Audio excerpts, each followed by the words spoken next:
Bingetown, how we feeling today? It's your boy Davey Solomons here with Kyle, Luke, and Jimmy. We are coming back at you with more coverage of Peaky Blinders season 6 with episode 5, The Road to Hell. Now, a lot happens in this episode, but we'll try to do our best to make sure we get to all of it. But I will say this is for sure my favorite episode of the season so far, and maybe up there in the S tier of episodes all time for Peaky. That's the extent I'm going to give it. We finally get a little red right hand action in the outro, albeit a remake of the one we know and love. But Kyle did call it last episode that it was going to play here because our boy Tommy Shelby is back as himself. We also have the return of Finn.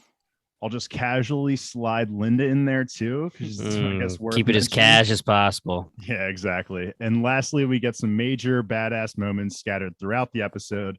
Let's just get right into it with our general thoughts on episode 5.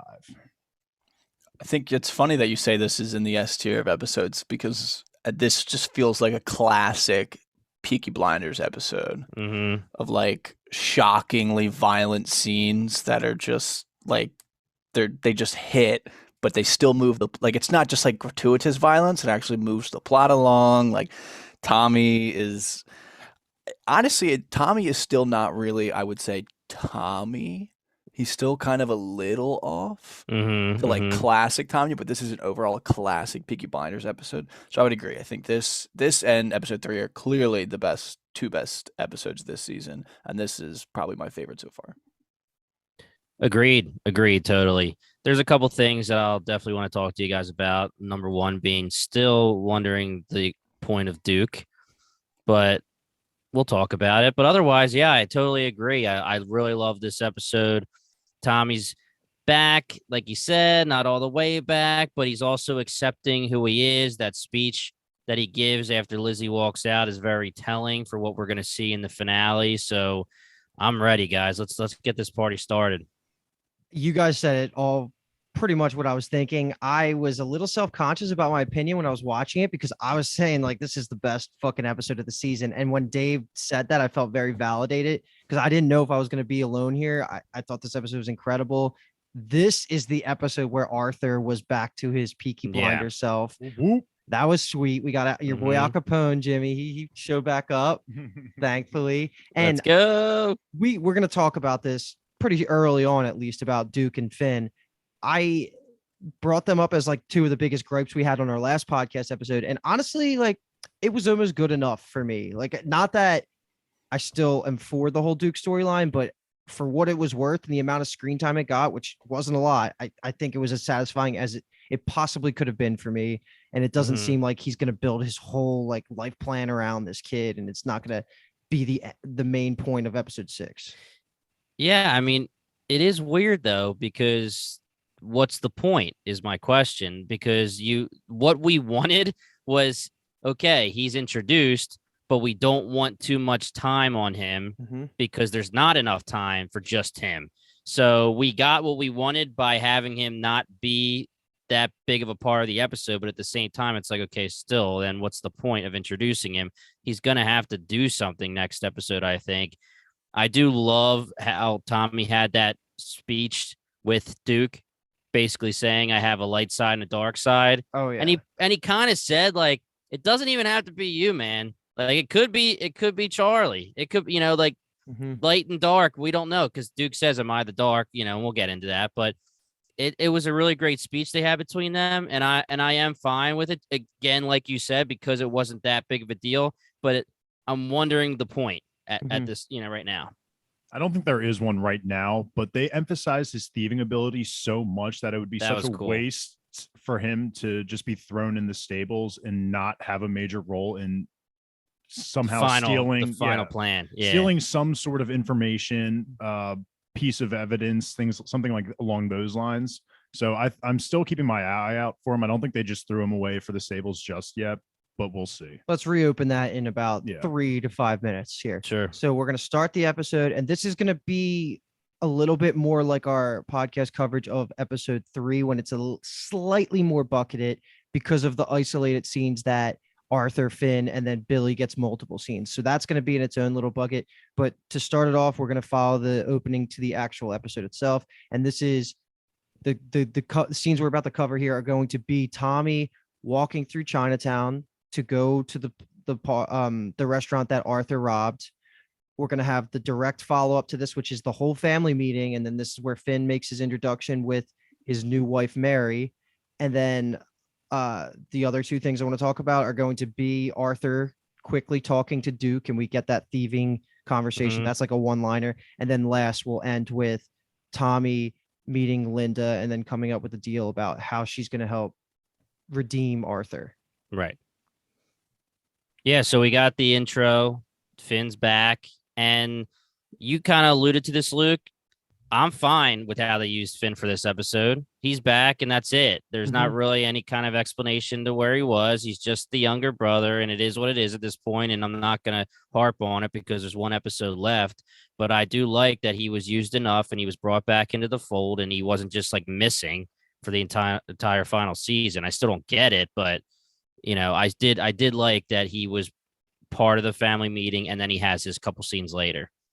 It makes sense if his marriage was occurring at the same time as Polly's death. I understand that you have all these plans that gets pushed back potentially because of the death of one of your family members, and then you have to have the marriage again. So I am okay with them not explaining in depth his absence in the first 4 episodes, but it had been a huge discussion between all of us. And are we all in agreement that it was as satisfying as you could get for an explanation, or no? Hell no. No, well, let me just say, all of his closest family members didn't know he was married.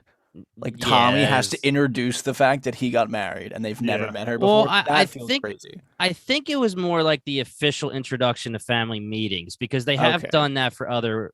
Like he did that for Lizzie when he married Lizzie, and he was like, I just want to bring Lizzie into the fold. Everybody welcome Lizzie. And he did it for Esme. Like, I do believe that it was that. I don't know if they didn't know. If they didn't know, that's ridiculous. But it's just, it feels like it because he hasn't been in the season. So like that's his first real scene, is them introducing his wife. Just felt like we forgot about him. But let me just say, to your point, Kyle, the funny thing about it is, you know, they do show him when they're introducing the wife, but the next main scene he gets, it's him and Billy just being like, these damn referees. It's like 4 years ago. It's the same exact. You might as well have taken last season 4 years ago and just put a scene right next to it. And it's the same exact storyline. I'm going to bring it up again. Like I said before, like, I just don't really care that much about Finn. So I thought this was good enough. The only scene that he was blaringly missing from before this episode was probably the whole Liverpool Isaiah and Arthur situation when they met Al Capone for the first time. Like, he should have probably been involved in that, but otherwise I don't really care. Like, it's fine. He was doing other things in the background. You can kind of fill that in with your own head. Like, he's never going to be the main driver of plot. And I don't care that much about his wife. I think it's fine. Like, I was satisfied enough that they just at least made the throwaway line, like introducing like the new wife. And so I was good enough with it. I don't feel strongly about it. It was another weird situation where pretty much exactly what we guessed. Tommy introduces Duke and Lizzie's freaking pissed. And I'm just kind of confused here, because didn't he explain when Duke walked in that it's his son, but then he has to tell Duke later that I'm your father? I agree completely.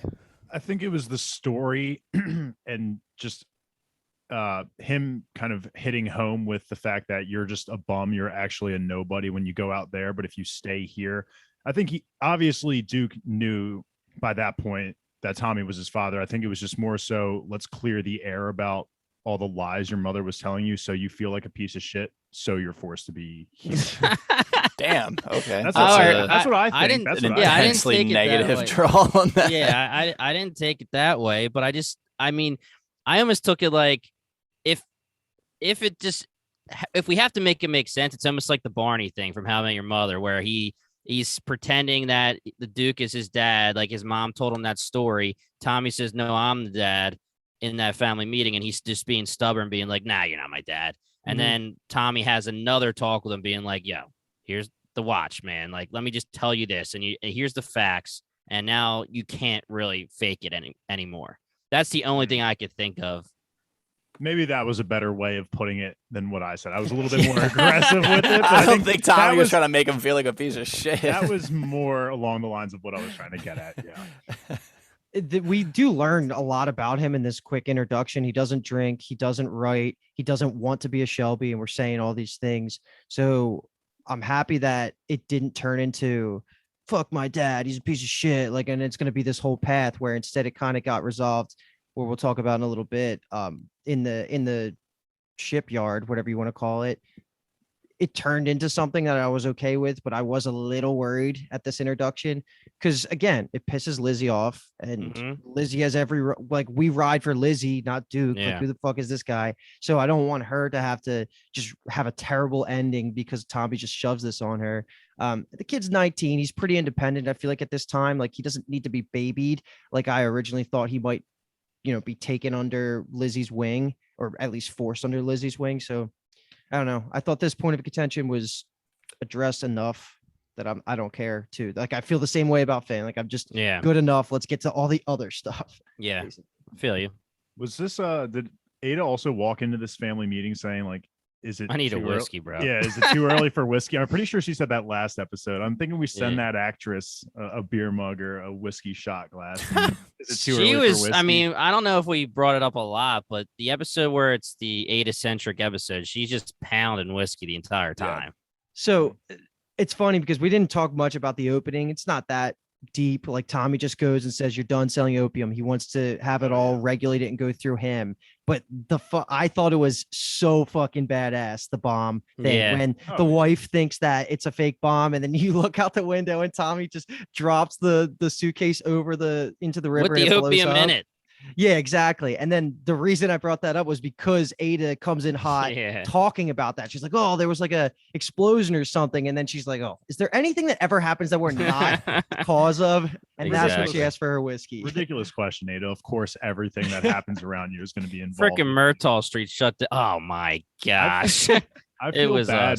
I do feel bad for those Asian shop owners because one, they didn't obviously want to give Arthur the opium when he came and beat the shit out of like the wife and took all the opium. And now Tommy is threatening them to blow up their restaurant or their tea shop rather. And they could have easily been one of the outlets for Tommy's opium. So, but now because of that interaction, I think it's different. I think it had nothing to do with the Arthur blow up, unless I'm wrong. I thought it was totally more about saying Chinatown is clean now. Yeah, you're going straight. I don't think it had anything to do with that. Is that not for Arthur though? No. I think it's both. No, I really think it's for. I mean, he goes and tells the cops to go to other parts of Birmingham, the city, and it's like, you don't deal opium. So there's nowhere for Arthur to go to get opium. It's 50-50, and he wanted it to be out of Arthur's hands, but I also think he wants to be the only source of opium in the town rather than all these shops get. I mean, don't you think they get it from him? No, anyway.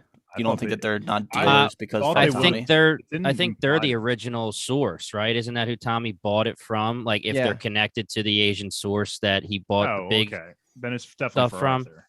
But I mean, no, I still think that there's merit. I think it is 50-50 where he's trying to go straight now or the best he can clean. He said, I'm going to fix a lot of things, a lot of my wrongs, so I could see it both ways. I mean, I honestly took it both ways.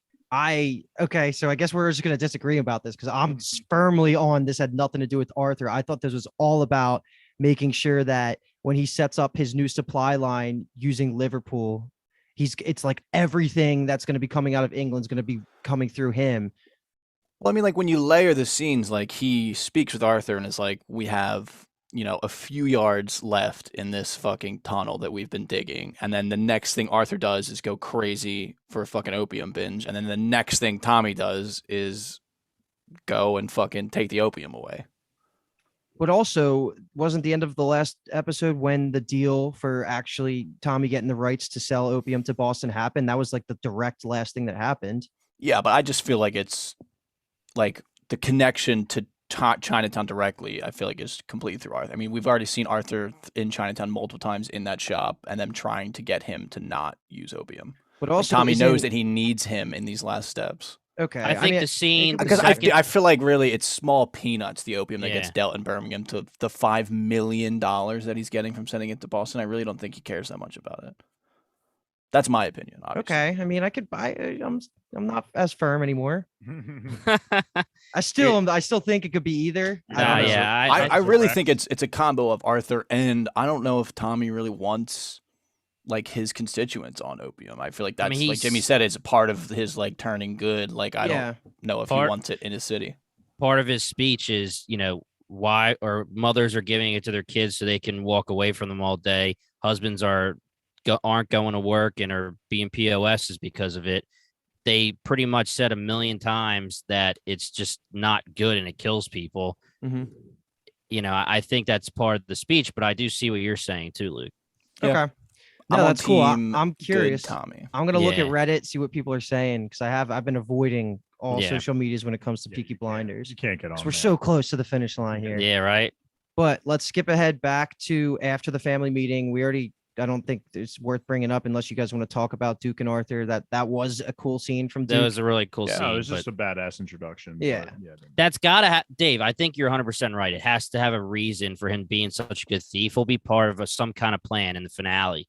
There just can't be a reason to show that badass scene because it almost contradicts what he's trying to tell Tommy later, where he pretty much says, I know it's the killing that really got to him, and he's a thief in general, and he's been a thief, but he's trying to say, like, I don't want to do any of that stuff, and I don't want to be around people, and I just want to either be gone, or now I have this other option of just staying with Curly and the uncle. Mm-hmm. I think that they showed him having that badass thieving scene to show that he can do it later. Can be an asset, yeah. But before we get back to him in a little bit, let's talk through that church scene where Tommy confronts Linda, and that's Linda's first appearance, right? She's been mentioned in episode 1 as leverage to try and get Arthur to do Tommy's bidding. He says, like, I'll write to her if you quit opium, which he doesn't. Mm-hmm. So instead, he's going to have Linda come in and maybe in his place after he dies, be the guiding light that keeps Arthur straight. Because it seems like Tommy's just trying to right the wrongs. He's trying to set his family up so that they're all set and cared for after he dies. That's the vibe I'm getting. Yep. Exactly what I was getting. And I think this is a good move by Tommy to help ground Arthur for the time being. As much as I'm not a fan of Linda, really anyone who is just religiously crazy, like Uhtred Jr. Uhtred Jr. for the first, from what show, dude? Last Kingdom, of course. That we cover, dude. Yeah, that we cover on the pod. He was just an awful character because of how religious he was and how devoted he was, and characters like that just I don't really care about. But I will say it was a good move on Tommy to help stabilize Arthur a little bit. I think 10,000 pounds in 1933 is equal to 762,000 pounds in 2022. Oh my goodness! So do that conversion for 5 million. I'll talk about it later because I already did it. Gotcha. Man, so Linda was like, woo! Yeah, well, she says like Lord in heaven or whatever. Yeah. Tommy's like, let me just it's always about money, and Tommy knows the deal. Tommy knows the deal, and he gets Linda to do what he needs her to do. Sorry, I was trying to cut you off there, Jimmy. Yeah, you were trying. I jumped. I actually felt like I was cutting you off because we were both kind of talking. Nah, bro, I respect you. You kept going. It wasn't enough to fuck Arthur. Jesse Eden, bro. I mean, that's literally the only thing I wrote on that scene was that conversion. That's awesome. Yeah, I mean, we'll get back to Linda too because she does show up pretty quickly and confronts Arthur. So, 2 quick scenes here that I want to talk about before we can step away and go through Billy, Arthur, and Finn's bucket is directly after Tommy meets with Linda. Now he's going to go to Liverpool and he meets with I'm just going to call him Al Capone because that's what we're calling him. Baby. He's in Liverpool meeting Al Capone.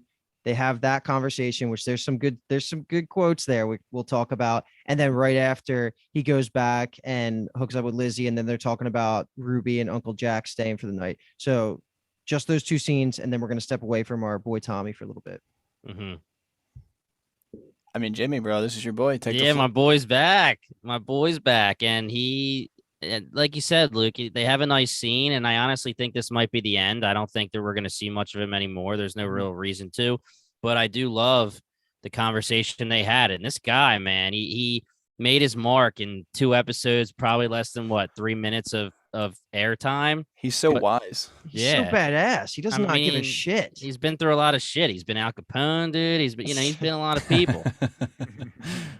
I just think he somehow is just like he's the Shelby's therapist. Yeah. Just, I mean, somehow qualify, I guess, because a therapist clinical doesn't understand the life that they come from, and he actually does kind of understand this like grungy, addiction, crime riddled life that they're from.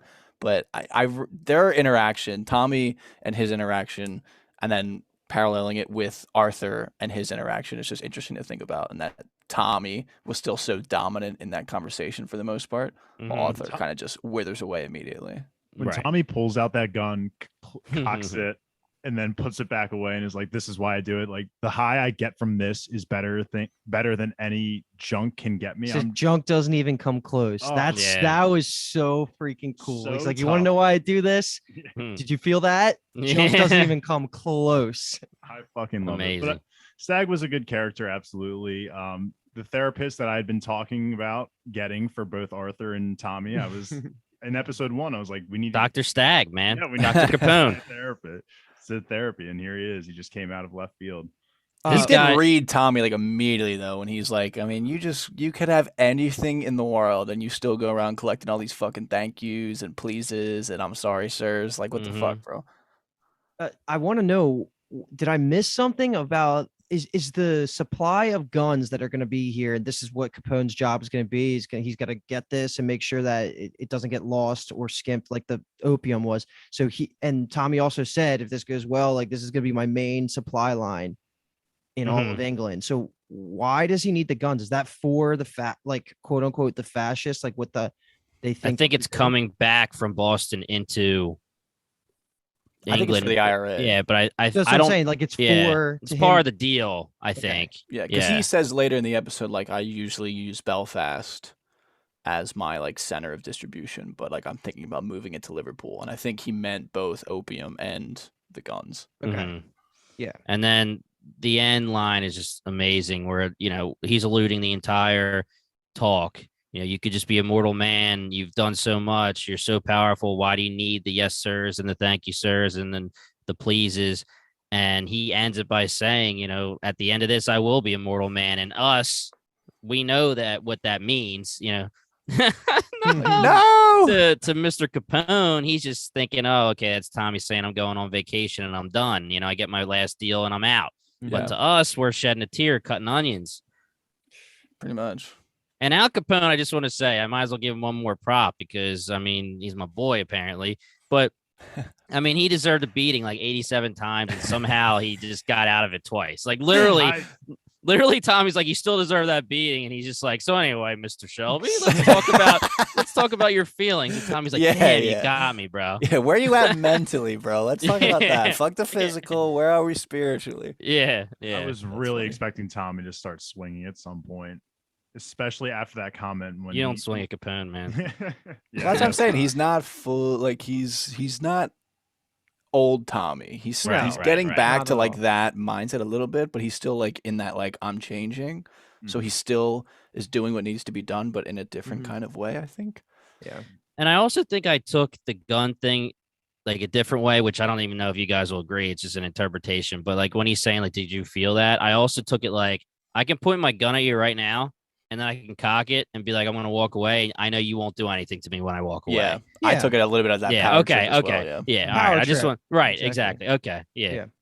Okay. Second part of this bucket. Let's go to Tommy. He ends up going back to Lizzie. They're hooking up, and then he says, Uncle Jack's coming tomorrow night.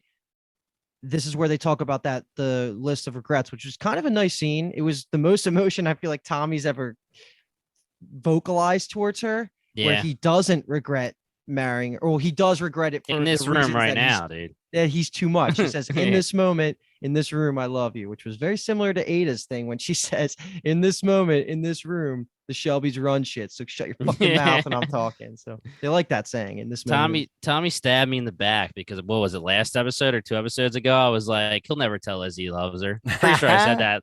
Yeah.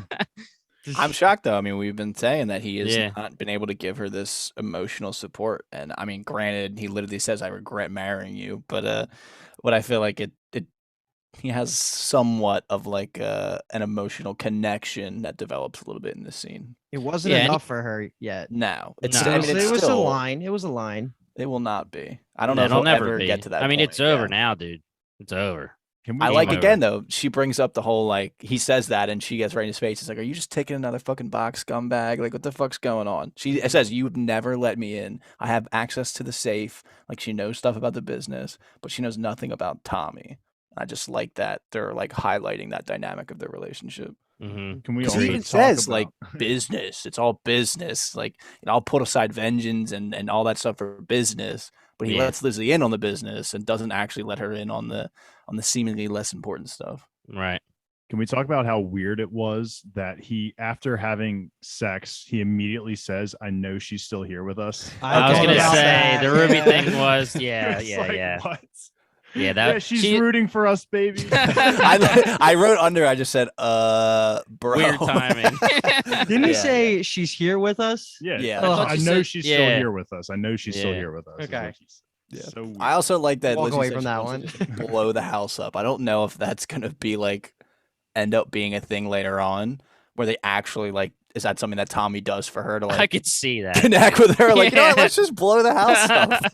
This ridiculously huge house. Let's just blow that shit up real quick. Let me get the painting of grace. I'll take that out, and then we'll blow this shit up. How much money is that blowing up right there? I mean, I guess the land still has value, obviously, but the house is huge. My gosh. That'd be a great like end. He just flicks a cigarette, blows the house up. Oh gosh, that's poetic. Look at that sig. You gotta lick it first, though. Yeah, 100%. You gotta lick it. You gotta light it somehow, man. Are we good there? Yeah, I got nothing else. Okay, so now we're gonna step away from Tommy for a bit, and we're gonna go through the scenes that center around. I'm gonna say Billy. This is Billy's bucket. This is his big moment of the series. And the scenes that we get are first back in the office. We have Finn, Billy, and Arthur meeting about the ref. The actual part 2 that comes a little bit later when the ref is brought to the office and they handle business, and Billy himself is the one that pulls the execution.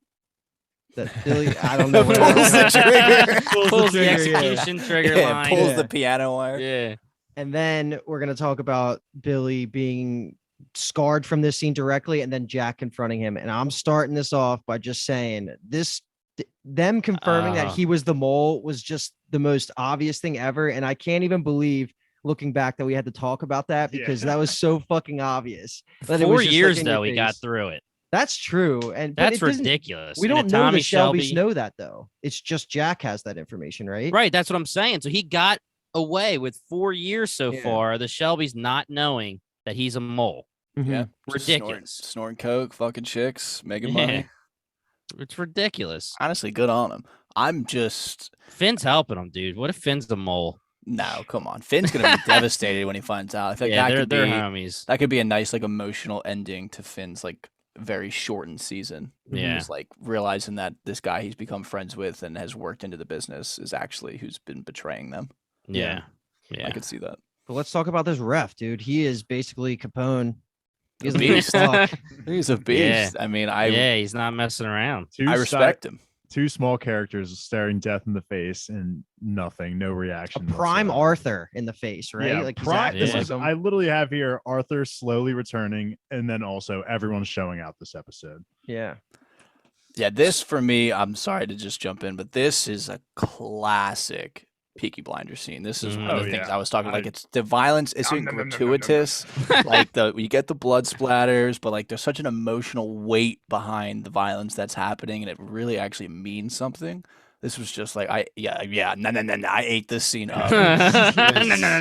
It was so good. In the bleak midwinter. Holy shit, man. Woo! So what when you're using the piano wire, you're choking them out, right? That's the first way of killing them, but this time he literally almost just chopped his freaking head off. He pulled so hard. Yeah, dude, there was a lot of blood splatter. Yeah, like that's not choking him out. He didn't die from suffocation there. He died from just like the piano wire reaching his spine. That's just adrenaline, though. That man was even well after his death, and Arthur had to be like, okay, calm down a little Yeah. bit, even though no one in their right mind would be calm in that situation. I will give like You a think very it's all fun and games, Billy? I'll give a very small shout out to Isaiah in this scene. I just like how, and this just the squad in general kind of shows that like he's really ingrained in the blinders. And then when the ref comes in, he's like, he pointed a gun at me, and they go to him, and he just smirks and laughs. And they're like, oh, call the police. Yeah. Arthur like looks at him, he's like, this guy right here, and he doesn't give a fuck at all. Yeah, that was funny. That was a pretty badass Finn moment, in my opinion, too, because Arthur just says like, oh, you want to call the police? Call the police. And then Finn just dials it. No, not even thinking. That was, you're right. This was just the Peaky Blinders season 1, season 2, right? Question for you guys: what does Jesus write on the ground, though? What does he write on the fucking ground? He's just smacking Billy's leg, and Billy's like, "Ay!" He like makes a noise. Billy really did just think it was fun and games for 4 years, probably. Yeah, I mean, he's making bills, and Kyle said it, banging chicks and getting drugs. It's not hard to act that out, right? But I kind of like Billy. Is that a weird thing to say? Like, I feel like he's just. I mean, he's a guy just dude. He is. He's just a guy that got pulled in. If I got pulled into this and I just was like a singer in a bar, and now I'm like in the biggest crime family in the country, and they're like forcing me to do all this shit. Yeah, like that would fuck me up. I feel like he's like a very realistic character. Yeah. I like his beard. And and you're at the point when you're him, it's like you either join or you're gonna die. Mm-hmm. So you can't really fight it for too long, and and he knows you can't go to the police. That was just learned. Yeah, I mean, literally, what happens to the ref? It was his fate if he didn't go along with it. Right. I mean, until that moment, he wasn't asked to murder, so it was fine. You just got to be sketchy about sports. Yeah, fine. Yeah. He was good at it. He seemed like he was confident in the role at that point after 4 years. Yeah, for sure. He was an ex-football player, right? Yeah. That's what made him. That was his in. Hell of a left foot.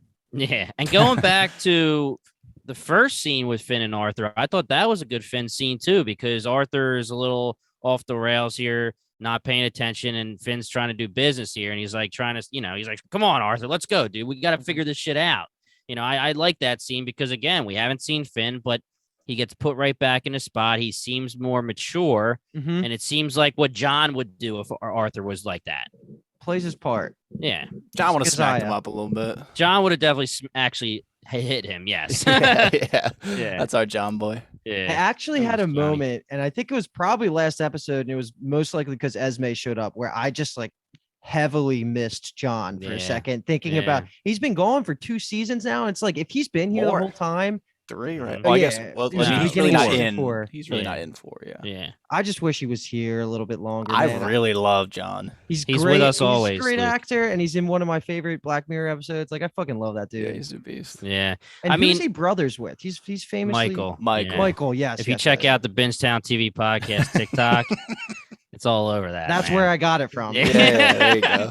You must not have been the one that originally posted it, but who wants to be the one to dive into the crown jewel scene? I guess that really completes all of these scenes. Is Billy in the shower? Wire, baby, penis piano wire. Varys Central, man. But dude, holy fuck! Did you say Varys Central? Yeah. But I thought it was gonna be the IRA woman showing up I thought I heard heels. Like it was Jack's boots, like his nice dress shoes are making that noise. But I thought when he was hearing the walking, it was heels. So I was waiting for the girl to show up, the woman. And I was waiting for this to be her kind of finally showing more authority, because she showed authority on Tommy back in the day. She's 100% going to be able to show authority on Billy. So was it whistling that was also going on too? Yeah. There was like whistling in the background, and then you could hear her. Well, I'm saying her because I thought it was her, but you could hear walking, like you could hear someone wearing actual shoes. You know who I thought it was going to be because of the whistling was the Billy Boys, and it would have been even funnier because it's Billy Boys getting Billy, and doing the whistle. We haven't heard anything about where them. are they? What happened to them? Because they didn't get the main. They were in Mosley. the main one didn't get killed by No. Aberama Yeah, I Gold. think they're with Mosley right now. I like that guy. I thought he was a good villain. Yeah, is Yeah. Jimmy McCormick, I think is what his name was, something like that. I Jimmy heard McCavern. McCavern, yeah. Is McCormick somebody? That's a generic Scottish, Irish Yeah, general. yeah. Yeah. I heard the whistling and I was like, Patton Fane. Oh my god! Can you imagine? That would have been Oh my crazy. God. Yeah. He would Honestly, do that something would have like been. that. He would do something like That's that. very too. Oh, he true. would definitely do something like that. That would be like one of the only. Well, that would be something that I would be shocked more than I was actually shocked with Jack, because I was genuinely shocked that it was Jack. Yeah, I I didn't didn't know who to. expect I wasn't Jack, yeah. expecting Jack either. I didn't know. I was trying in my head run through all the names. Like, who is this? Like, because Jack was the one that announced that he was the rat, right? Like that was the first. Yeah. reveal Yeah. of it. Yeah, Okay. that's how we know. Yeah. Yeah, for I wasn't sure who it was going to be to honest. So I have a question, because we know that the IRA was tipped off to the Mosley plot, and we're assuming that it was Billy. But now this is Jack saying that he's the rat. So did Laura tell Jack, or has Jack been involved with the IRA like I thought he was in episode 1 or 2? But then he Would've had couldn't to go because ba- why yeah. would they Why need would they to need the have intro? Tommy? Yeah. Yeah, exactly. I think it's just Jack just flexing his muscles, like just finding out stuff about the situation and figuring out that there's Okay. a mole, just like how Tommy figured out there was a mole in Jack's group. Yeah, because I get that, but doesn't he say like you're our mole? Yeah. Now he's saying you're working for me. Like that's what his new job Okay. is. I, Okay. Yeah, I think he took it as he was. He just saying, took over the IRA's mole. Right. Right. So I thought this was Jack's, maybe my favorite scene of Jack so far. Really good. Really for a good. couple of reasons. So the first thing that he does when he is threatening hand on the penis, like he is saying Emphasis on that the penis. Yeah. I think Tommy, as much every episode, he's always saying how much he like respects Tommy, and he's making comparisons with himself and Tommy, and he knows that Tommy's a little bit back into the game now, right? He's got all these informants, so he says like, I kind of like what Tommy's got going on. I miss the grit. I miss the taste of metal, and like the threatening part of it. So the fact that he like respects Tommy so much and he's trying to like emulate it, it's rubbing back off on him, and he's getting back in the game. This to me felt like the most intimidating Jack was this entire season, and I loved it because he's actually willing to get his hands dirty, and that's obvious because he's almost fucking cutting a dude's dick off. But that to me was just, it says so much. It puts so much weight on the fact that Jack wasn't just throwing it around like, oh, I'm interested in your brother. Like he really, really, even though he's playing out kill Tommy, like respects him in that way, and then goes on to say, also, you're gonna give up Arthur, or else you're gonna get the Italian death, which was cool. I love that they keep feeding us the comparisons between him and Tommy Shelby, because back in episode 1, Tommy was the one to admit that Jack was very similar to him, and how like you guys had mentioned that Tommy was able to find a mole in Jack's group. Jack was also able to do the same here. It just shows that they're both able to find out things about the other and act on those things, and kind of put the other in a position where they don't know what's going on, but these things will eventually be huge plot points for them going forward. Yeah, and I mean, even in this episode, I mean, Tommy's with talking to Al Capone, says this feeling, putting the gun to your chest, and Jack is, I have the piano wire on your balls, like this feeling, I miss this feeling. You know what I mean? It's the same exact thing. Love it.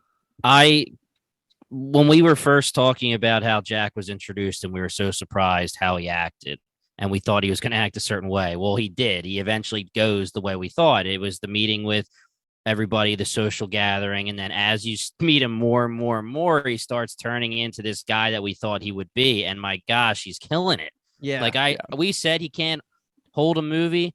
I'm still hoping that there's something else that's the big plot point for the movie, but he's killing it. Like I really like his actor and his character right now.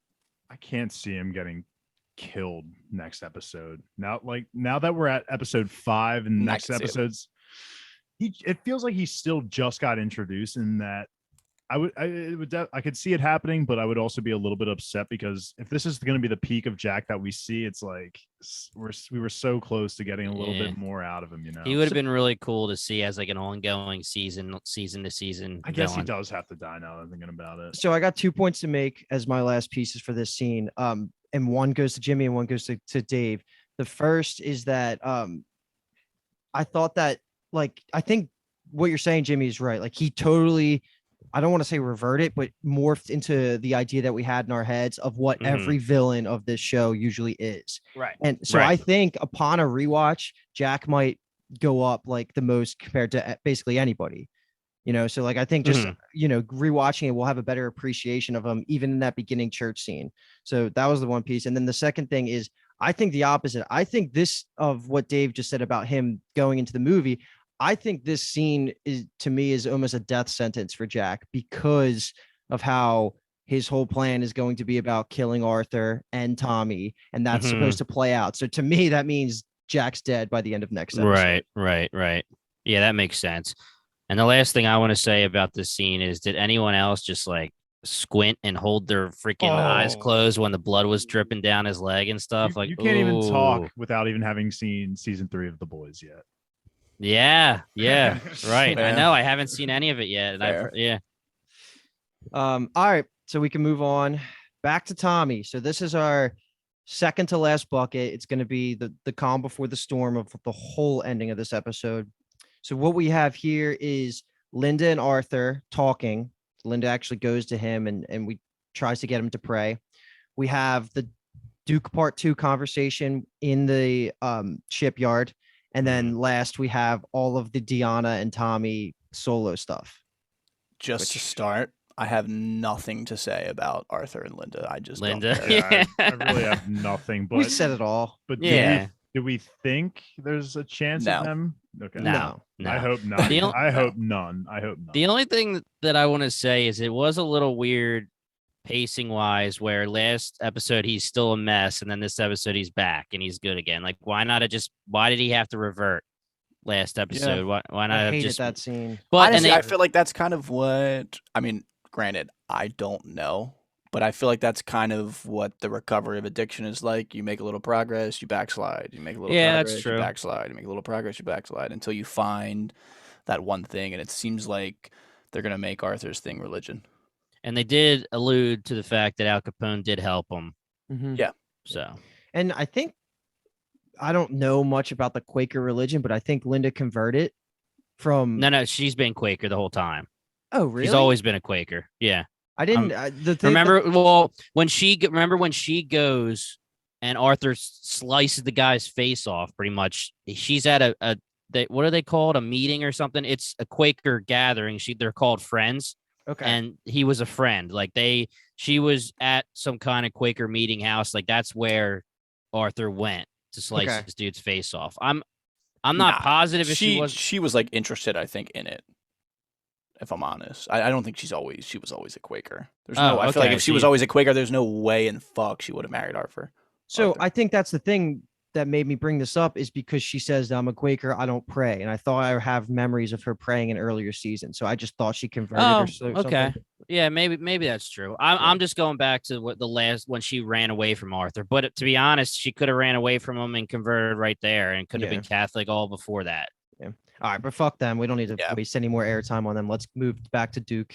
We talked about it a little bit in the beginning, and I don't want to rehash because Jimmy stole the thunder of mentioning the great quote of "My business has two sides." Yeah. But I just like the idea that Duke is kind of almost being the heir to Charlie a little bit. Where like I feel like Charlie's an older guy. I feel like how much longer does he actually have in him to run the yard like that?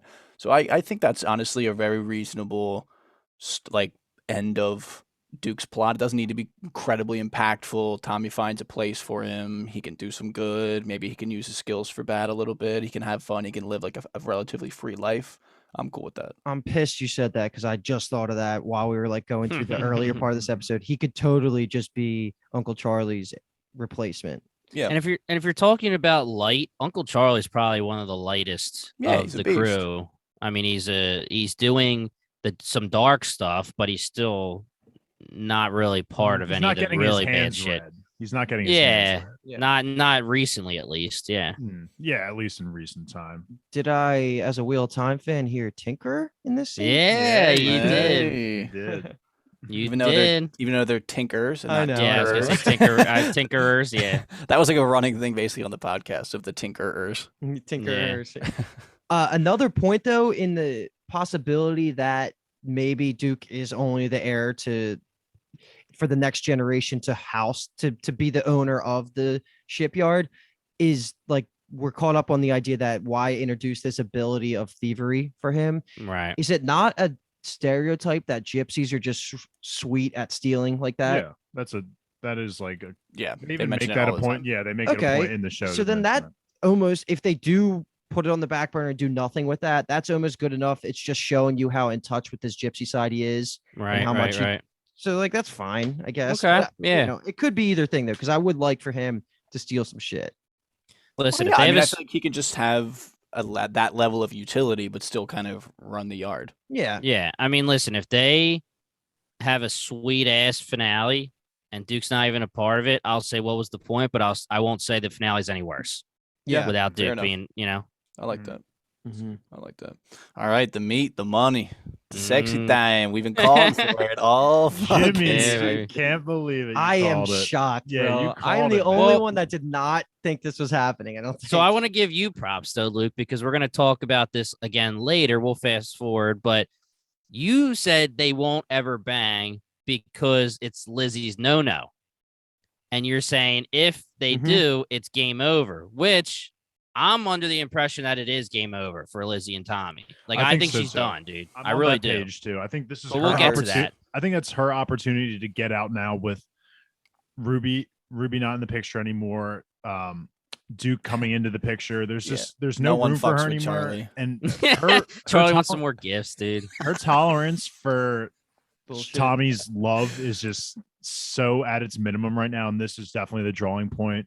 And I agree with everything they say in the meeting that like when Lizzie leaves, she deserves better than Tommy, obviously. Yeah, Even yeah. Regardless of her past, she deserves better. Tommy let's, never- let's not skip Tommy away. never- Yeah. Yeah. Let's Past, get like, back the to after the bang, effects. to the bang, Yeah. to the bangity bang. Yeah, to the let's bang, get bang, to bangity the bang. bang. True, true, It's true. also funny that Tommy, I mean, not funny, but it's just, I guess, reflective of Tommy's growth of that. We've talked about the meme before where it's like incredibly hot woman or just attractive woman gets introduced. Fans think, Tommy won't fuck her. Tommy fucks her. Okay, it literally happens every season. But Yeah. this time it was like, let's talk business. And he literally only bangs her for business. Like, it's Yeah. not like he's like lusting after this beautiful woman. He Right. just wants to build some fucking affordable housing. Did we know the Guinness family connection? Yeah, they that's mentioned her it. husband. Oh, they They did, mentioned okay. it. Yeah, they mentioned it in Yeah. episode 2. Yeah, I can't that's believe her husband. that I never vocalized how hot I think Deanna is, but maybe it took this scene for me to just say she is beautiful. She's also a terrible person. That's so. probably Yeah, why. that's the reason. Yeah. Yeah. Yeah, I mean, The she's old fashioned legitimately a garb and her scumbag. being just awful on screen, just I kind of let that one go. I was like shocked, not shocked, that she was so forward about it. Yeah. Like it seems like that's that very like high class lady of her that she can do whatever she wants. She's like, like Oswald banged your wife, like fair's fair, we should balance that out. And I was like, damn, all right, she's really getting after it, like just cutting straight to that chase. When she was saying all that, did you think that Mosley was in on it? Privy. Yeah. I figured he didn't give a shit. Yeah, I feel like I feel like he knows that he's gonna he's the one that brings up. Now that we've said all of this, sorry, Lizzie, but she's gone now. We need to get you a new wife for basically the press, for the paparazzi. I'm guaranteeing that he was part of this plan to get Lizzie out. But I don't know about you guys, but as soon as they banged, I was like, this is gonna be an awkward ass scene. She's gonna say it to Lizzie as soon as they see each other. Oh, I knew I was right not away. thinking it. Oh, I knew really? Because they were right coming. away, especially with Mosley being there. I knew right away, and they were smiling. They were like, "Oh, we have a celebration." All right, let's talk about Tommy and Lizzie first, and then we could dive really into the dinner. Yeah. Because Tommy and Diana or Tommy and Lizzie? Tommy and unless does anyone have anything else to say about the 6? It was awesome. Bang. It was great. Was it as good for me as was it good for you as it was for me? I didn't realize how good it was going to be for me, but it was good for me. But I just the scene with Tommy and Lizzie afterwards. I Mhm. just it's now that we know what happens in the dinner. Thinking back on it, it's even more heartbreaking when she says to him, like, "I'm ready to wait for you to explain yourself." And then he says, when I know everything, I'll tell you everything. And I feel like that for her, like, gave her a certain level of expectation. I feel like that calmed maybe a little bit of her fears. Like, she was like, okay, like, we really just got to get through this. and then it all falls apart. Still holding Yeah. out hope. Stuff. Tommy's taking painkillers. I'm not. Sorry, Lizzie was still holding out hope. Yeah, she was. Yeah, Tommy's taking yeah. painkillers as well. He is. And he's back to drinking with it, so that's not good. But Nope. And he has seizures, which is that's not good at all. I thought. Wait, can we talk about really quick going back that weird scene where he was like going into the boat and then he was back in the tunnel and then he was in the bathtub and then there was all these dead bodies. That wasn't him having a seizure. That was just like a symbolism, kind of like. Well, they also that's said actually that right after this, right? They also said that before. he's prone to hallucinations too. Well, they said, have you had any hallucinations? Okay, yeah, I didn't know if that was supposed to be like he went back in the boat and had a seizure and then got up and went home, or they have correlated the two throughout the season. Yeah. Of like he has the visions, and then we find out that he's having the seizure. That's happened in the bathtub, in his office, in Parliament. It made it a little bit sketchier too, because that kind of blended into the Mikey Stash thing. Yeah. So, by the way, for those listening, we're going to cover that flash of Polly, which was holy shit. Flash of Stash. The flash of the stash and Polly with the actual last scene. So we're going to now continue talking about Jack, Oswald, and Deanna showing up for the last part of that dinner, which we've been kind of talking about. Can you imagine? Yeah, sorry, Kyle. You're good. Another parallel between Tommy and Jack. Jack literally calls him an American. He's like, you're like an American, and that basically you'll break, do whatever you want to get what you want. Mm-hmm. Right. And can you imagine being Lizzie, where just like you said, Kyle, all this stuff is going on. She just feels totally out of it. She says, "You changed the safe." I was telling you the one thing I did have was the safe, and he's like, "Listen, there's some things I can't tell you." It's like, holy shit! I literally just told you you're not telling me anything, and now you're telling me there's more you can't tell me. But can you imagine being her, where they have this talk, and he says, "When I know everything, I'll let you know," and then Jack hits her with this big dog, where you're thinking this bomb is the bomb. Like, that's the bomb of the episode for Lizzie. He's going away. She doesn't want him to go away. And he says, once I come back, I'll have all the answers. And that kind of calms her a little bit. Yeah. But then she gets the real bomb a little bit later. It's just, not a great season up and for Lizzie. Down for her. Yeah, she's having a bad, and when I say bad, I mean her as a character, not an actor, and she's phenomenal this season. She's been phenomenal. It's it's just one negative event after the other for Lizzie, and I hate to see it for her. I really do. Dude, Diana is just continuing her streak of just wiling out with what she says, man. She does not care. That's how I wrote my notes, is Deanna wilding out with this cop. I swear to God. I wrote all caps, wiling out. That's awesome. You are a very lucky woman to have each day what I've only sampled once. Yeah, I was like, damn. Very poetic. I got very what poetic. I wanted the moment I laid eyes on it. That's a little feather in Jamie's cap. Dude, this was mind-blowing to me that she just dropped this. And no way did I think that Mosley knew about any of this. I thought he was going to blow up. He's just chiefing on a cig, like, didn't care at all. I was not surprised to have him just sit there and smile. It was all planned. All this was definitely, exactly. They knew Tommy was weak for women, and they just were like, okay, we're gonna use this as an excuse. You're just gonna make a business deal with him by having sex with him, but this is a huge scoop that's gonna just destroy him even more. Because I feel like it doesn't, his wife. It doesn't destroy him. Yeah, I feel like Tommy, I mean, granted, bad for Lizzie. I feel like, but Tommy has, like, it worked out for him kind of too. He knew it was a purely business transaction. Mm-hmm. Yeah.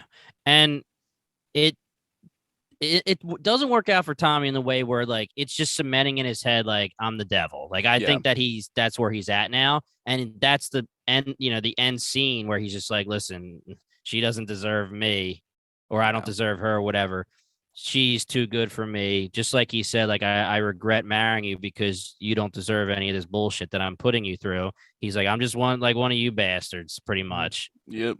And he's like saying it, and you could tell there's like two things. Like, he's saying it like out loud to them, so they're like accepting him, but at the same time, he's like, Jesus Christ, this sucks. It's true. I am one of these motherfuckers. Mm-hmm. Yeah. I think I also what was I gonna say? I can't remember. Oh, I think I would have never guessed either with the introduction of Diana that every time her and Mosley would be in a room together, she would have way more lines than him. I'm telling you, man. Yeah. Where's it's the worked pants? out. It's worked out well for the show and their characters, I think, as Mosley, it emphasizes Mosley's ability to just be like cunning and like very mischievous, and Diana just boosts her as a character in general, as a villain, not like a favorite character, but it really feels like she is the boss. Yeah. And he smokes cigs so elegantly, dude. So elegant. I love his little cheeky bastard smile and giggle that he does. He's been doing that from the moment you meet him when he goes into Tommy's office. Yeah, man. He's ridiculous, dude. He's great. He's such an asshole. He is great. I do wish we got more of him, to be honest. Yeah. Well, maybe he's part of the movie, man. I think they can't kill everybody. I hope so. That dude deserves to be on the big screen because he is, again, a phenomenal actor. Because he makes you want to punch him in the face. Who do you think's quicker to die, Mosley or Jack? I think Jack's dead next episode. Yeah, I think Jack, because right now the imminent threat to Tommy is by Jack. Like Luke's point is perfect. As of now, Tommy thinks he's working the crew, but Jack is the only one that we know of that's actually going after Tommy. And if you're going after Tommy, then you're going to die. Yeah, that's true. Yeah, that's pretty much how it goes. To add to this whole thing, what happens early on in this dinner conversation is, with the information that we have at the end of this episode with the Michael thing we'll talk about, Jack says here at the dinner that this whole deal is going to go down. And when Tommy goes to America, who's he meeting with? It's going to be Michael. So it's going to be that big confrontation. I wonder if it is going to be back in that freaking bar in the French territory in Canada, because it totally could be. That could be where this all goes down, because holy shit, it's like it took me until now to realize how little Michael actually has been in this season. Mm-hmm. Yeah. And that I've reverted where I now think Michael has to. I've been going back and forth with if I think it's going to be Jack, Oswald, or Michael. And now I'm just full on Jack's dead next episode. Michael will be the main bad guy, hopefully along with Oswald and maybe even Laura and the IRA in the movie. Like that could be the three big things. Man, that's good. That's worldly. That's all worldly stuff too. Yeah. Yeah, I just think that it's a point to you, Luke, that if Jack dies, that would mean that Michael should probably take over, or not necessarily like be the big dog in that whole organization, because we did see other people ahead of Michael, but maybe that'll make him more prominent enough to be a higher stakes bad guy for the movie. He'll be Gina's number 2. He's gonna piano wire Gina. Oh my goodness, man! No. She doesn't even get a sniff of this episode, except for when they talked shit on her in the meeting. That's like what? Doesn't someone choke OG Clementine in Westworld, and like you like slowly see like her cry and die with that? Like they have uniquely similar facial structures. Yeah, I could see that. Yeah. Cheeks and eyes. No, but I could see it.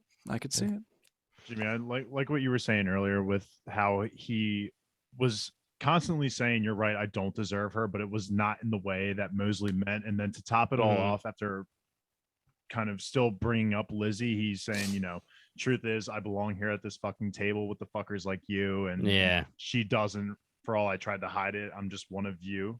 Couldn't be a sadder ending, huh? Damn. That's what flows right into this special rendition of Red Right Hand as Tommy's saying this. You start hearing it build in the background. And when I heard the first line, I was like, fuck yeah. Let's go. I was slightly underwhelmed, if I'm honest. Yeah, it could have been the badass version. I wanted the original. To be fair, they have used a lot of covers of it, different versions of it throughout the series, but yeah. That's true. I feel you. I definitely feel you. Yeah. We're getting the OG next episode, guaranteed. You got it. I really think we have to, yeah. Yeah. Higher chance of every single Shelby dying and no Shelbys being in the movie than not getting Red Right Hand next episode. Okay, I like that. If it doesn't play next episode, it better just be the background music for the entire movie. Yeah, right. Just in the background. That'd be crazy. Yeah. Okay, so let's get to these last two connecting scenes that were the buns to this sandwich, dinner meeting. Okay. And I need some clarification of what you guys took away from the first part of it, because I was so freaking confused. I think I have some clarity on it, but let's talk it out. Because what happens is Tommy has, after banging Deanna, has his own hallucinations, and it kind of bleeds right into Mikey's stash and him having a flashback or maybe a conversation, a dream. He's sleeping, because Gina's in the scene too, is why it's making me think that it could be a flashback. I know. I'm sorry. I think it's a flashback too, but technically it's a dream that he's seeing a memory, right? Because he's still sleeping when it happens. Okay. And so what I took away from that was that Polly's voiceover finally had its full payoff. That's been kind of being hinted at every single episode about how there's going to be a war. Someone in the family's going to die. And it seems directly connected with this scene. And what I took from this scene was that Polly was like cutting her finger and putting it into a bowl. I thought this was like Michael demanding like Polly help put a gypsy curse on Tommy or something like that. I agree. And I think that this scene happened before the scene in season 5 where Tommy talks with Polly. Agreed, 100%. Yeah. But I didn't take it like a curse. I took it like she was trying to foretell. Like that was her way of foretelling. Okay. So, and she cries when the blood hits the water because I think she knew in her own head, whether it's real or not real, the answer. But I don't think she tells Michael or Tommy. She obviously doesn't tell Tommy because she says to Tommy one or the other. But yeah, she cuts herself and the blood hits and she starts crying. I took it like it was the foretelling, but I 100% took it like it was right, like you said, Kyle, right before that scene with Tommy. Yeah, and that's where they went after Tommy pretty much kicks him out of the garrison in season 5. Right, that was their, I guess, plan B. Can you imagine though, like what her scenes would have been like if her actress didn't pass away? Because would we assume that Polly would have went on Michael's side of this? No way. No, there's no way. I mean, she walked out on Tommy at the very end. Like that was I think she could have died anyway this season, but just probably like it could have been like the season 6 or the episode 6 banger, like plot twist moment. Honestly, her walking out on Tommy could be a hint that like she couldn't look at him anymore because she knows that Tommy's going to kill Michael. Yeah. I kind of took it like either neutral, I'm out of it, or I'm on Michael's side. I didn't take it like she would actively be on Tommy's side while Tommy's trying to kill Michael. That's it's so hard. But it's that's so even hard like to Tommy's say. really not trying to kill Michael. I feel like Michael is trying to Yeah. kill Tommy and just forcing Tommy's hand. He's trying to like, swat the gnat away of like, get out of here, It's little funny, motherfucker. Yeah, you say bastard. that. It's funny you say that, Jim, because I honestly took it as she doesn't want to tell Michael, yo, Tommy's gonna fuck you up. Like that's how I took it. That's literally how I took it. I don't think any of us want to tell Michael that. Yeah. So let's just keep this discussion going with that actual last scene in the prison. Michael's outside and a priest that's working under Jack Nelson comes in and gives him Jack's ultimatum, says, if you say yes to the deal, you're out right now. If not, you're going to sit here. Okay. So it turns out he says, I consulted with my mother and my only intent when I leave here is to kill Tommy Shelby. But I thought at the beginning of that scene that Michael was about to be killed by Jack Nelson. I thought so too. You can never Peaky Blinders could do that to you. Yeah. Dude, my mouth was like, I was like, is Michael about to fucking die right now? Never in doubt. With him being off screen, I was like, with him being off screen so much, I didn't really worry just because I felt like then we would be like, what the hell was that? Yeah. But it was very eerie in a way where it was almost like the scene where they're all going to the gallows, and maybe it's because they're in a prison and this and that, but it just seemed like it could have been like that, Luke, with the you're just like, oh shit, what's going on as the priest is walking through the tunnels and everything towards the outside area where Michael was.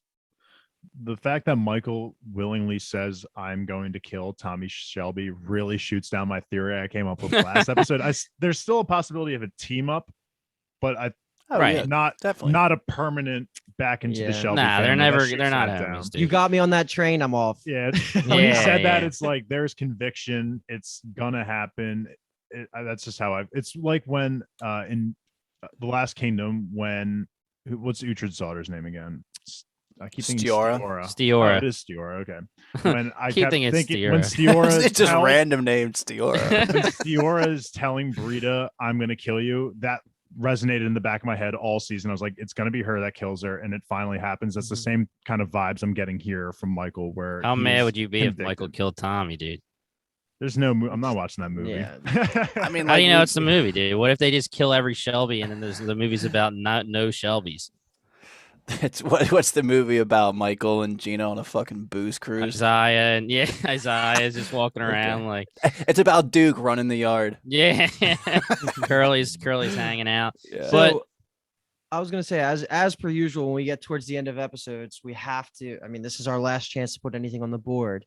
I want everybody's prediction about the fate of Arthur, because I don't know if I'm speaking for everybody, but I think we're all on the same page that Tommy's most likely not going to die until at least the movie. So Arthur could realistically be a casualty of Jack's plan, because that puts more weight on how much of a big dog he is. That brings more purpose into Billy and like the whole him being the mole thing. So that could totally happen. And I could see Arthur dying. We also didn't really talk about it at all. The fact that the reason Jack Nelson went to Billy was, you're going to bring me Arthur. Don't worry about brought it up. Okay. Yeah. But it wasn't like an in-depth conversation, but when you mention that question and the thought of that, it definitely can bring up these thoughts of, oh shit, Arthur could be on the chopping block next episode, and I would be so pissed. Yeah, man. The man had a great run. I won't give him his RIP just yet, but he does. It's coming. It's could closing. happen. Yeah, it's closing. Yeah, closing in on him. Yeah, I would enjoy, and I can envision him like trying this whole straight and narrow for a little bit, and then just realizing like that is not him, and like going out in some blaze of glory to like save Tommy. Like when he fucking rolls out with the machine gun in season 5 against the IRA, or is it the IRA? No, it's the Asians, right? No, for the Asians against the IRA. Yeah. Like that is like a classic Arthur Shelby scene right there, and I would almost prefer he goes out like that. Yeah. So I agree. I could totally see Arthur dying. Who else is on the chopping block? We have one episode left. I mean, Jack, we said. Yeah, I mean, with Arthur, I could totally see. Okay, here's my first question for you when it comes to Arthur. Do you guys think Tommy's going to tell Arthur he's dying? I was honestly thought he might do it at the family meeting. Probably would have been way too early to do it, but I was like, yeah, I'll be a nice guy and tell everyone. But no, I really hope so. I was going to say, how tragic would it be? Because I don't think so either. So how tragic would it be if Arthur dies to save Tommy? Yeah. And then Tommy's like, Jesus Christ, I never told him like I was dying anyway. This is don't bring that into the world. I'm bringing it, dude. I'll cry. I'm bringing it. I'm bringing the onions out right now, dude. So do we all actually does anyone think Arthur lives to the movie? Well, I don't like the fact that we're all saying he's going to die. Yeah, I'm gonna. I said it last. Because then it's not going to happen. He was going to die. Yeah. I'll say I think he could die in the movie. He's definitely within next episode and the movie. Okay. Unfortunately, a disposable. I think there's a possibility that he could die, but there's a possibility that he couldn't die. Oh wow! Okay, appreciate your input, Jim. Binge-town I'm thinking Arthur, Billy, Jack, is Finn, and I think Arthur, Billy, Jack, Diana are all going to die in the finale. Too. And then Diana, okay, and Tommy, and then the movie is a Johnny Dog spin-off. No, but yeah, I think those 1, 2, 3. Everyone besides Tommy. I think they're going to die. Yes.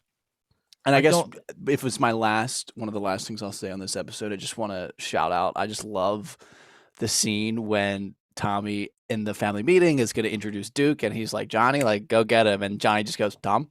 And then I love how that's his, like, yes, it's just Tom. Yeah. And Charlie's the same exact way. And he goes, Tom. Yep. Yeah. I love it. Okay. We're hijacking my question and making it yours, Kyle. It's everyone you guys think will not survive next episode. And I like that much better because this is our last chance and this is on the board. So Kyle has Arthur, Billy, Jack, and Deanna. And Shelby Manor. Okay. Oh, that's good. I like that. So my question to you guys is, do you think he only cares about Arthur and not Finn just because Arthur is like the second and the mad dog? Finn's a nobody. Yeah, okay. So he's not trying to like wipe out the family. He's just saying I need the right hand out of Tommy's arsenal, pretty much. Okay. I think the writers forgot about Finn potentially. I got one. I think Isaiah could possibly go, especially with the introduction of the Nazi party. Yeah, the racist. Yeah, the hard. He's racism. got a girlfriend too. I think. Yeah, he does. Yeah, he's been having such a good life and just been kicking it, and it's like, they could easily just put that all to shit and just kill him next episode. So I would if I were to take off like Jack and Diana, who. Well, are you confident? Like, are you putting? Put it all on the board. Right? Okay. So it'd be Diana, Jack, Isaiah. I think that's enough for one episode. I'll give that 3. I'll leave it at 3. Okay. I'm gonna go Arthur. I'm going to go not Diana. I think she lives. I think Mosley lives. I think Jack dies. I think Jack. Billy dies, and I'm going to say, does Finn do it? Is Finn the one that does it because Does Lizzie he's the live? mole? He would have been my fourth, but I decided to keep him off mine. Yeah, I definitely think Billy dies because he's the mole, but I'm not sure if Finn's going to do it or if Billy's throw Billy on mine too. Yeah. Get him. That's a free I don't one. have. That's a Yeah, I free don't think one. any of the other big players are out. So you got Arthur, Jack, and Billy, Jimmy? Yes. Okay, so The only reason I wouldn't say Finn is because he just got introduced, and it would be so ridiculous for them to just introduce him back with a wife and then kill him in the next episode. They could do So, whatever the hell they want. Let's dude. hear it, Luke. Let's hear it. all Luke. right, so I am going to say Arthur, Billy, and Jack all dead. And I think my wild card here that could die and it would just absolutely destroy my soul is that I think that Gina could die. Yeah, he said it. And I think that I want it. the value of that would Mm. be the build up more of Michael's hatreds towards Tommy for the movie showdown. That's just because now I'm leaning more into the Michael versus Tommy showdown. Yeah. I want that. At the beginning of the season, that's kind of what I wanted it to build towards. I lost track of that in the middle of the season when I thought, when Dave convinced me that Michael could potentially be a good guy again. Now I'm back heavy on that side where I think Michael's going to live the episode, and Gina dying is a perfect reason. If you clear out Gina and Jack, like you don't need anybody from that family really to be alive. It could just be Michael as the main face of the America. Yeah. When you said Gina, that makes perfect sense too, because I think that cuts the Nelson bloodline. We don't know of any other relatives, brothers, sisters, things like that. So that would just hard get rid of Nelson as a whole, and then it would be down to just the Shelbys, which I like. Is there anyone on this pod that thinks Michael could die this episode coming up? I could see it, but I really would enjoy him to be the movie villain. So I won't even put it out in the world. I also think it's funny of thinking as Michael as a bad guy. I agree. Fuck Michael. But like from an objective standpoint, Michael has done like nothing wrong. You're right. And like Tommy, I mean, he's well within his rights to believe that Tommy is a huge reason why his mom died. And he totally has a reason to hate Tommy for that. Yeah, I mean, he hasn't done anything wrong in a way where if you're Tommy's homie, then you think he did something wrong because he tried to push Tommy out of the company and all that kind of stuff. But that shit happens in business all the time. Yeah, Michael should have known what he was getting himself into. Like, no one's his ambition. safe. He's too ambitious, Michael. Yeah, no one's safe when you're a Shelby. Everyone's fair game for the rest of the world. So, is there, Dave, any possibility of my old theory from last episode being a thing? What was that one? The fake X-rays. The fake diagnosis. No. I know. Nothing here added to it. He wanted it. Somebody just be like, give me like a. The core idea of it is good, and like what I was saying last episode, with there's just no way that the movie and this last episode should all take place within 12 to 18 months. So I like the idea of that being the counter to him having TB, but that was a little too ridiculous. So if it's not true, which I think we're all saying is pretty likely, then that means that he most likely will die in 12 to 18 months. So that kind of puts more merit to Michael being the bad guy than what we were saying last episode, where could it just be Tommy versus the fascists, Tommy versus Mosley and Hitler almost? Oh, you know what I'm saying? But like that was, that was an option because if that won't be enough time, 12 to 18 months. I mean, I'm not going to say I'm killing my theory, until the fat lady hasn't sang yet, but I feel you guys. Problem is that no information was nothing happened. came up at all. Yeah, nothing added to it. He didn't try to get a second opinion. He's taking he did say, well, his doctor gave him the painkillers, but he didn't get a second opinion, which I honestly thought they were going to show that. Like, I thought that because the doctor said you can go get a second opinion, here's her name. I thought that they were going to have him do it so that it could cement. That could come into play. Tommy ain't got time for that shit. What are you talking about? He's fucking out here brokering $5 million deals and trying to take down Hitler. Which is how much? Oh, $5 million. They said dollars, not pounds. Okay. Is $112,421,538.46. Wow. That really helps put it into perspective. It really does, yeah. That but it's still not like that. I mean, like that's rich, but that's not that rich. That is a legacy. Well, I mean, That is that's like rich it's on enough. it's on top of everything else that he has. That's Yeah, absolutely it's rich a enough. legacy. Yeah, that he's been preaching about. And I also Last feel thing- like the gap between the 1%ers and the Yeah, true. like it's different. So it's Yeah. hard to Yeah. get a full grasp of what that actually means. It would be Yeah. exponential. Like if that is your net worth, you're ranked so low in net worth in like the world and like the US, I feel like. Mhm. Yeah, well, last thing I want to say about this episode was that Arthur called Duke a little bastard. And I was laughing. He's like, you little bastard. Keep that watch so you can tell the time. That's like another good Arthur scene just because he's Arthur. Like he's Yeah. actually Arthur there. Mhm. Because like the kid, you bastard. I was because the just kid gonna was an say. ass. Like the kid literally was doing it to get Arthur's attention so he could be like, oh shit, where's my watch? But like Duke was an ass. Like Arthur was gonna like turn around and freaking slice him with his hat. I was gonna say, Kyle, his voice too in that moment was more raspy than it had ever been in his entire love it. life. I love it. They should all have raspy voices from all the SIGs, man. Yeah. All right. Anything else, guys? Any last things we need to put on the board before Nah, we man. know everything? 24 hours from now, we will be done watching the show Peaky Any of Blinders you guys gonna watch in 5 minutes, or are we waiting for tomorrow? I literally have to edit episode 4 after this. I will So most likely now- have to wait till tomorrow. It's pretty late. I'm now, waiting. so- Yeah, I'll be watching tomorrow. Okay. All right, guys. This is our last Peaky Blinders episode before the finale. The last one. Was that on purpose? yeah. I was just trying to Okay. see if I could get a little riled up for you guys. But You're a funny guy. You're a Funny guy.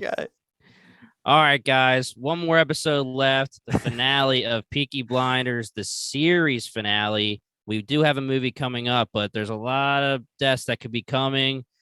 We're not excited for the deaths, but maybe some of them we are. I am. Fuck Shelby Tune in Manor. to find out our thoughts for this finale. Check us out at BingetownTV.com. Any of your favorite podcast apps. We're on all of them. YouTube. We're any new subscriber. We really appreciate you guys. Any new like on the videos. We're putting every podcast from now on YouTube as well for the most part.